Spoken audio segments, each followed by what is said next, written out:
Welcome for the podcast on a late midnight time here in South Florida. I'm actually recording this live in the studio, although on my mobile phone, but in the studio. Not entirely sure if I'm going to keep this theme music for the show. I don't know yet. I kind of like the song though. Guys know the song. This is actually Seth Rollins. We watch WWE World Wrestling Entertainment. This is Seth Rollins' theme song. I actually, as I know, I don't watch current WWE. I haven't watched current wrestling in 17 years. However, I actually ran into this song randomly on listened to a podcast. I think about a week ago. I was like, "Whoa, this is great!" This is actually a great intro for the show. I haven't had a song for this podcast as yet. So I don't know. I'm actually going through different royalty-free music. I got a couple of friends of mine who may have some stuff to make go down the pike. Now, I've actually had a lot of hip hop stuff through the years. Kind of want to change it up anyway. So I'm kind of. This is the kind of stuff actually I want to put on for this show or anything. So I'm kind of leaning towards more harder, edgier music for the show. So we'll see where that goes. Obviously, we got lots of time for that. The NBA Finals is even now. The NBA Finals is now even at a game apiece. I'll say it again. Toronto Blue opportunity here. Toronto Blue a golden opportunity here to take control of the series. Now it seems like game one's win, shocking win, kind of gone because I think now Golden State home court advantage. Next 2 games are now Oracle Arena. Oracle will be very loud. Obviously, it is going to be these last couple games before they move to the new arena next year. You have a possibility of Kevin Durant come back in the series now. Rumors are that he may come back for games 3 or 4. And the thing is, if you're Toronto, you had control of this game in the first half. You had double-digit leads in the first half, and you could hold that. And I knew when Golden State was they were down by 12 late in the second quarter, and then they cut the lead to 5 at halftime. I knew there was an issue. Toronto played a great half. Golden State played pretty pedestrian for the most part. Steph Curry was not playing well. Steph Curry was off most of the night, at least most of the first half, until the last maybe 5 minutes of the quarter. But once you saw that lead go to 5, it was like, oh boy, Toronto played as good as they can play, and only up 5 at home. This is a bad sign. And what they opened up the third quarter with a, if I'm not mistaken, it was a 17-0 run or something like that. 12-0. Can't remember exactly the number was, but they opened up with a bang. All of a sudden, the Golden State takes a 12-point lead in the third quarter, and the Raptors crowd, to the credit, stay in the most they can, but it was very, I guess, heartbreaking to see that too. I mean, if you're Toronto, you're up by 12, and next thing you have a 25-point swing. I mean, you're not counting on that. You're not counting on that. So, again, Siakam didn't play the game he had in game 1. Kawhi was the guy tonight for Toronto. Kyle Lowry played very stupid tonight, in my opinion. A lot of dumb fouls. He fell out of the game in his game. He remember game 1, he had 5 fouls. Lots of dumb fouls. Cost his team the game in a lot of ways. Being their second or best player on the team, you want to be available to play. Again, Golden State, just, championship pedigree. Steph Curry woke up. Klay Thompson had a great game before he got hurt in the fourth quarter. The word is now that he will be okay. He expects to play game 3 on Wednesday night in Oracle. Obviously, at the Kevin Durant specter looming over our heads, he may play game 3, maybe not. But now with the Golden State winning game 2 and even the series, the pressure's off. Because I gotta tell you, if Golden State lost this game, I think there's no question that Kevin Durant may see the court in game 3, because now you're down 0-2, and you don't want to fall in the 0-3 hole, because no team has come from 3-0 deficit in any NBA playoff series, let alone finals. So now with them even the series, I think it's likely that Kevin Durant won't play game 3. I think they'll try to keep him as long as possible. Maybe bring him back for game 4. Billy Cousins had a great game today too. Billy Cousins had a great game today. I mean, I was very shocked how well he played today, given the fact that I thought that the more time he would be off the court, the better it was for Toronto. I was sadly mistaken about that one. I thought, if Cousins doesn't play much in the game, if Cousins plays in the game much, it's less touches for Klay, less touches for Curry, and to their credit, to the credit of the Golden State Warriors, they found a way to keep him involved.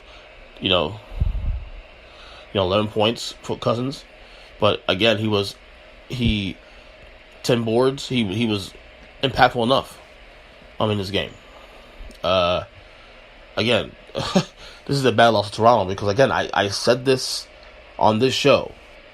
When we recorded the show on Friday, I said, despite winning Game 1, this was a must-win for the Raptors, and they blew it. So again, Game 3 is in Oracle Arena in Golden State.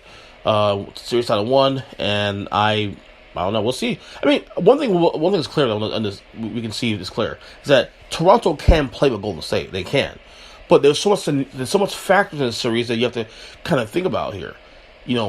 Kevin Durant is going to be available likely in the series at some point. It'd be a lot easier to take a 2-0 lead in a stranglehold early. That even if you lose a 2 in Oracle, at least you have Game 5 back at home, and you still have home court advantage. Now you lose that now, and you have to take at least 1 in Oracle to have a chance. And I tell you, I said it before the series started. I thought Warriors in 6. Warriors will take 1 in Toronto, take the 2 in Oracle, lose Game 5, and win Game 6 at home.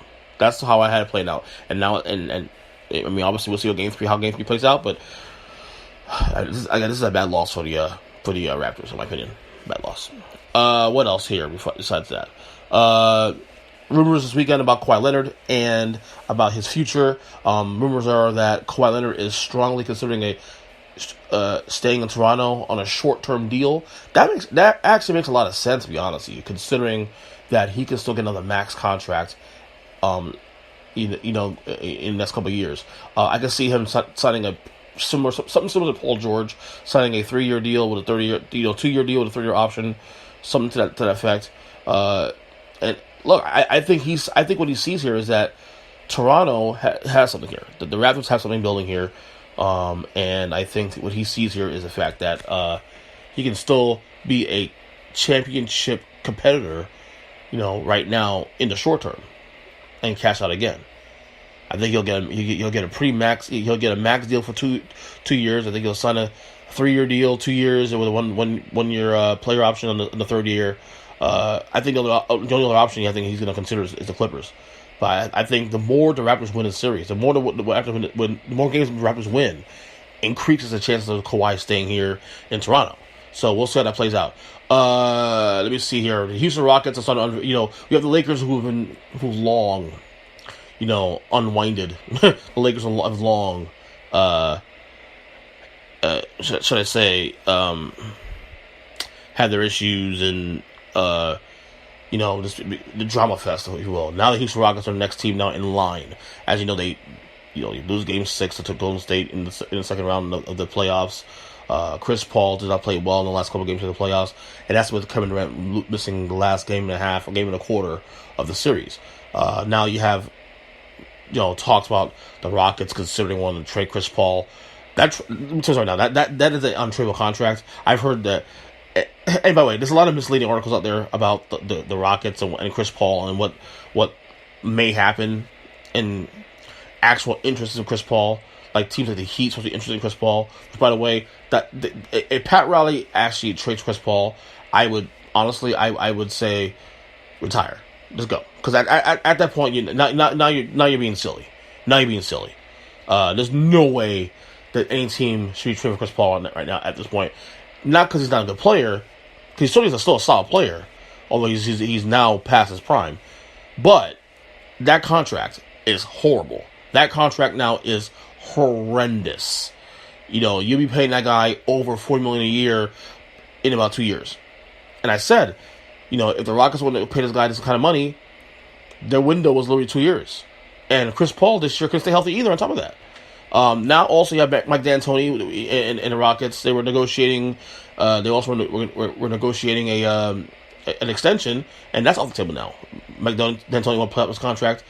This is his final year's contract this coming season, and go from there. So there's a lot of stuff right now in Houston it's starting to unwind a little bit now. It's not a good thing. I think the Rockets right now, I mean, they have a window. They're still a competitive team. They'll still be a playoff team. Certainly, they can keep going through some issues, but the problem with the Rockets now is that they can't make any moves. They're stuck. This Chris Paul contract, the Capella contract, the Harden contract, they are now stuck. They can make very minor moves to get better. So the Rockets right now, what they're hoping to happen in the next, couple months, as free agency starts in the next couple weeks, actually, is maybe Kevin Durant leaves, goes out east. Maybe a couple teams, lose some players. Maybe some teams weaken. Although I'll tell you right now, the Rockets right now on paper probably the second best team in the conference still. I would say they are.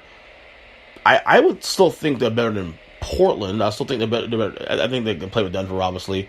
Now the Lakers get better. If the Kyrie goes to the Lakers, of course, with LeBron, that's an issue. But I think the Rockets are still one of the top 3 or 4 teams in the Western Conference. There's no doubt about that. And they certainly can play with Golden State. They just can't get out their own way. Hopefully, for their sake, you would hope that the Warriors weaken between now and next season. And losing Durant, maybe losing Clay. I don't know. Although I doubt that happens. I doubt if Durant leaves, there's no way in hell I don't think the Warriors will let go of Clay Thompson and Draymond Green. So I think they'll keep that core together. So we'll see how that plays out. This is another story. This is another storyline. It's very interesting, and see how it plays out moving forward. All right. Finally, before I go, last night. First of all, I had no idea this fight was going to happen last night. I had no idea. But Anthony Joshua got pummeled last night in a boxing match by the guy by the name of Andy Ruiz. I believe is his name. Let me make sure I get his name right, because I had no idea this guy was actually fighting last night until literally this morning. That's when I saw the saw the ticker on my phone, and I was like, I was completely and utterly shocked at what happened last night. It's Andy. Is it Andy Ruiz? Make sure it's right. Ruiz. And Ruiz. I totally shocked. And again, I didn't see the fight at all. I didn't even see the highlights. I saw the pictures of the fighters, and Ruiz looks like Butterbean. If anybody knows what Butterbean is, Butterbean's a really chubby wrestler from way back when, from the 90s. He was decent, but out of shape, obviously. This Ruiz dude looks like Butterbean. And Anthony Joshua was supposed to be the best boxer in the world, or at least one of the top 2 boxers in the world, and he got knocked down 4 times, lost in 7th round, and whatnot. That is insane to me. That is absolutely insane to me. Unbelievable. So, and to the point where I'm thinking, is this a work? Maybe this is some maybe he gave him the fight just cause. I don't know, man. I don't want to disrespect Ruiz in that way, but. Although I will say, Anthony Joshua, in pictures I saw of him in the fight, looked out of shape a little bit. Looked like he wasn't ready for the fight. Maybe he thought this would be a cakewalk, and that's the thing. You don't do that. You don't assume anything like that. So anyway, I'm actually doing this show live today. We'll see, but maybe do more of these more often. These live podcasts on Unfiltered going forward. I'll see what happens. I'm on Twitter at EJChristian7. Till then, next time. Love you guys. Take care.